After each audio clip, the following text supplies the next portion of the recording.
अस्सलाम वालेकुम।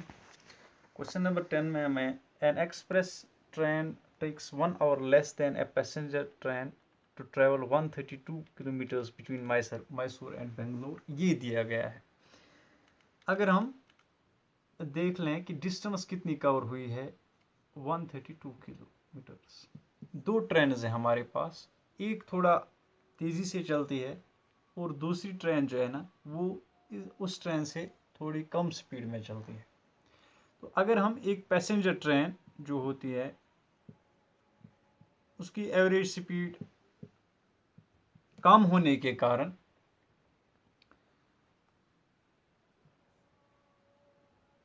दूसरी जो एक्सप्रेस ट्रेन है उसके मुकाबले में इसको 1 घंटा ज़्यादा लगता है। 1 hour more, it takes 1 hour more. ठीक है, तो express train means it takes 1 hour less. सीधी सी बात है, जैसे क्वेश्चन में दिया गया है from Mysore to Bangalore, without taking into consideration the time they stop at immediate stations. उस पर हमें ध्यान देने की जरूरत नहीं है। If the average speed of express train is 11 kilometre per hour more than that of the passenger train. अब जो एक्सप्रेस ट्रेन है हमारे पास, इसकी जो स्पीड है, average speed, that is 11 more than what the passenger train has. Passenger train की speed plus 11, ये उसकी स्पीड है। Find the average speed of the two trains. हमें दोनों ट्रेन्स की जो है ना वो एवरेज स्पीड निकालनी है। तो ना हमें एक ट्रेन की एवरेज स्पीड पता है, ना ही दूसरी ट्रेन की एवरेज स्पीड पता है। तो अगर हम एज्यूम करें, let average speed of passenger train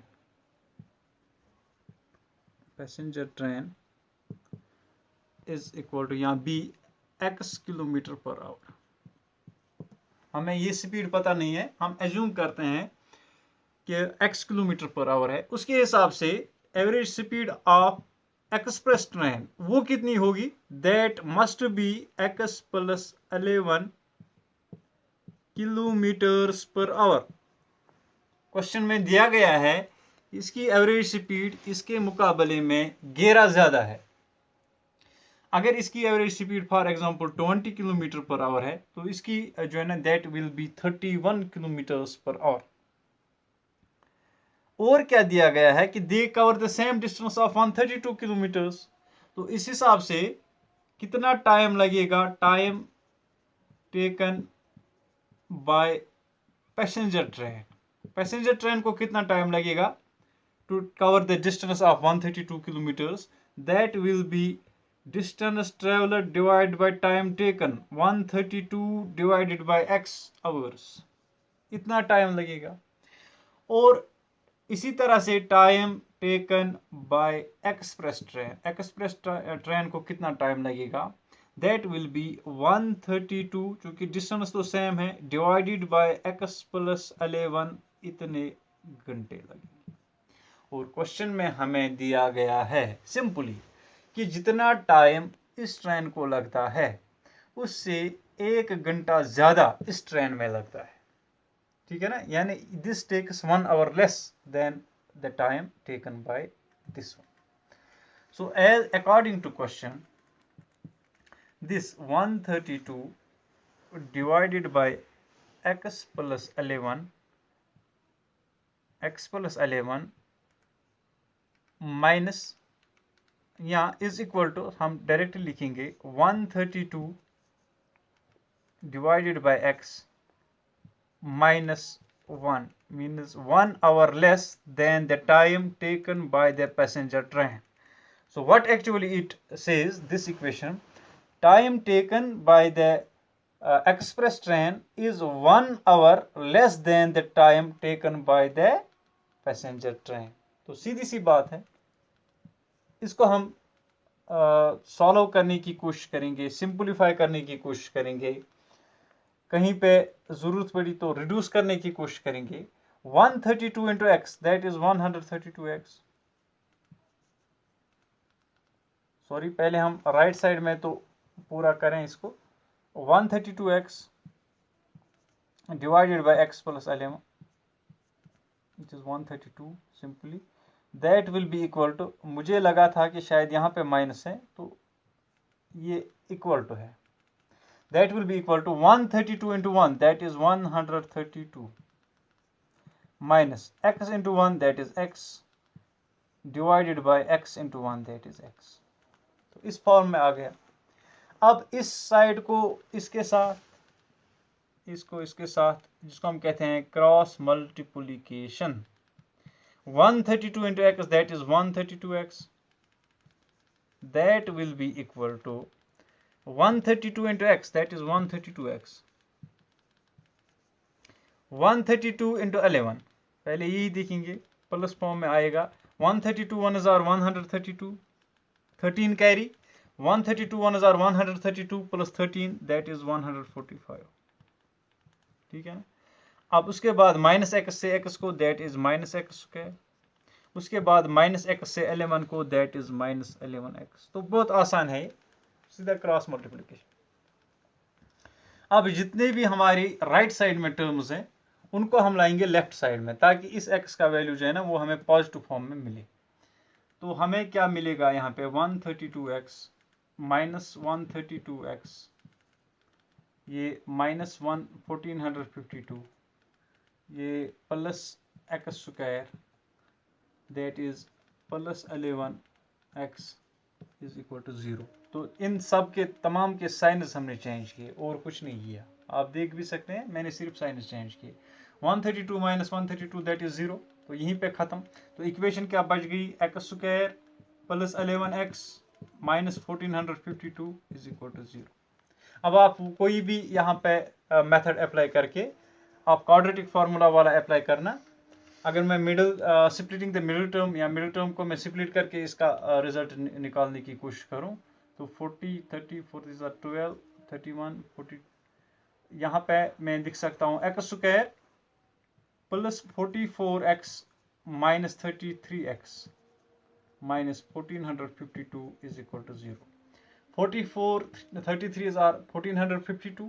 तो इनका जो प्रोडक्ट है दैट इज माइनस 1452 और सम जो है ना 44 में से 33 घटा तो 11 रह जाता है. अब हम फैक्टर्स निकालेंगे x, तो x प्लस 44, इसी तरह से माइनस 33, तो अंदर रह जाएगा x plus 44, all of them equal sum to 0. तो दो फैक्टर्स यहाँ पे x प्लस 44 और दूसरा जो है ना x minus 33, that is equal to 0. So what it implies, x is either equal to either x plus 44 is equal to 0 or x minus 33 is equal to 0. So what it means x is either equal to minus 44 or x is equal to 33. तो negative तो नहीं हो सकता है, since it is the speed of the train, speed of the passenger train in fact it cannot be negative, so x its stand is rejected, means x will be equal to 33. So average speed of passenger train कितना है, that is 33 kilometers per hour, which we had initially taken as x kilometers per hour. Now we have found it, means it is 33 kilometers per hour. तो इस हिसाब से express train की जो ना speed कितनी होगी, speed of express train that will B 33 plus 11 x plus 11 kilometres per our, means that is 44 kilometre per our. तो दोनों ट्रेन की स्पीड का हमें पता चला, one is 33 kilometres per our and another is 44 kilometres per our. तो इसी तरह अब क्वेश्चन नंबर 11 पे आ जाएंगे. Question number 11, sum of areas of two squares. हमें दो स्क्वायर्स दिए गए हैं, एक स्क्वायर और दूसरा स्क्वायर जो है ना, एक छोटा होगा एक बड़ा जरूरी. तो जहाँ पे जिस तरह से मैंने यहाँ पे बनाए तो दोनों लगभग एक ही साइज के थे, ठीक है ना. तो हमें इनके एरियाज मीन्स अगर हम देखें ये साइड एक साइड और ये बड़े का मैं लूँगा L इंटू L, साइड एक साइड. तो यहाँ पे इनके एरियाज का square means S square plus L square. ये एरिया भी होता है ना side square, side into side, S square plus L square हमें दिया गया है. That is 468 metre square. तो एरिया जो है ना ये दिया गया है। साथ में दिया गया है if the difference of the perimeters is 24 metres. अगर पेरीमीटर जो होता है ना that is 4 into side, means इसका होगा 4L और उसका होगा 4S। तो हम इसी तरह से साइड लेंगे कि let side of smaller square is equal to x metres. ठीक है ना, ये x मीटर्स हमने लिया। तो इस हिसाब से जो क्वेश्चन में हमें दिया गया है कि the difference of their perimeters is 24 metre, मतलब क्या हुआ कि स्मॉलर का जो है ना perimeter that will be 4x plus 24, this perimeter plus 24 is equal to perimeter of the square of the larger side, means 4 into side of the larger square। तो ये हमें larger square का side मिलेगा। side of larger square कितना होगा, that will be equal to 4x plus 24 divided by this 4। ठीक है ना, समझ में आ गया कि पेरीमीटर का डिफरेंस कितना है 24, मीनस साइड का डिफरेंस तो 6 होगा फिर, क्योंकि चार साइड्स का डिफरेंस 24 है, तो एक साइड का डिफरेंस जो है ना दैट विल बी 6। तो हम यहाँ पे लिख सकते हैं side of larger square that will be equal to 4 1 are 4 4 1 are 4 4 6 are 24 minus x plus 6 metres. तो ये हमें दोनों के साइड्स का पता चला। If the side of the smaller square is x meters, then the side of the larger square will be x plus 6 meters। और question में हमें क्या दिया गया है कि the sum of their squares is 468 meters। So what it implies means x square plus x plus 6 square that is equal to कितना दिया गया है 468। अब हम इसको सॉल्व करेंगे। This is x square plus a plus b whole square minus a square plus 2ab plus b square that is equal to 468। तो क्या आएगा x square plus x square that is 2x square plus 2 into 6 into x that is 12x plus 36। इसको मैं यहाँ पे ला के minus में लिख रहा हूँ, माइनस 468 इज इक्वल टू 0। तो इक्वेशन यहाँ पे क्या बन गई 2x square plus 12x minus 432 is equal to 0। तो यहाँ पे जितनी भी टर्म्स हैं all of them are divisible by 2। तो रिड्यूस करके हम क्या लिखेंगे x square plus 6x minus इसका हाफ दैत्रान उनको शरत 216 इज इक्वल टू 0। तो यहाँ पे हम कोई भी फार्मूला यूज करके, for example if I use the quadratic formula, तो उससे भी हम निकाल सकते हैं, आसानी निकाल सकते हैं using quadratic formula। here a is equal to 1, b is equal to 6 and c is equal to minus 216। तो x का वैल्यू क्या आएगा minus b plus minus under root of b square minus 4ac divided by 2a minus x will be equal to minus 6 plus minus under root of b square minus 6 square minus 4 into 1 into 216, ये minus 216, c is minus 216 divided by 2 into 1। तो लिहाजा x का value क्या आएगा x will be equal to minus 6 plus minus under root of 6 6 are 36,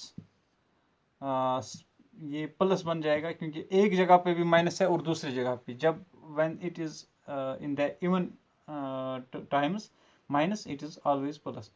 4 6s are 24, 4 1s are 4 plus 2 that is 6, 4 2s are 8, 864 plus 36 divided by 2 that is 900 means x is equal to minus 6 plus minus under root of 900 divided by 2 और 900 का root that is 30। तो easily available है हमारे पास, means x will be equal to minus 6 plus minus 30 divided by 2। यानी plus minus का मतलब है कि x प्लस 30 भी हो, 6 प्लस 30 भी हो सकता है, 6 माइनस 30 भी हो सकता है। So x will be equal to minus 6 plus 30 divided by 2 और x will be equal to -6 minus 30 divided by 2. अगर हम प्लस 30 लें, 30 में से 6 घटाओ, that is 24 divided by 2, that is 12. और अगर हम -6 minus 30 divided by 2 लें, तो that will B -36 divided by 2, that is -18. तो साइड तो नेगेटिव नहीं हो सकता है, it is actually the side of the smaller square. तो नेगेटिव नहीं हो सकता है, therefore it stands rejected here. Means side of smaller square is equal to x, that is 12 meters. इसी तरह से साइड ऑफ लार्जर स्क्वायर कितना होगा फिर, that was x plus 6 meters, that is 12 plus 6 meters means 18 meters. तो smaller square का जो side है that is 12 meters and the side of the larger square is 18 meters.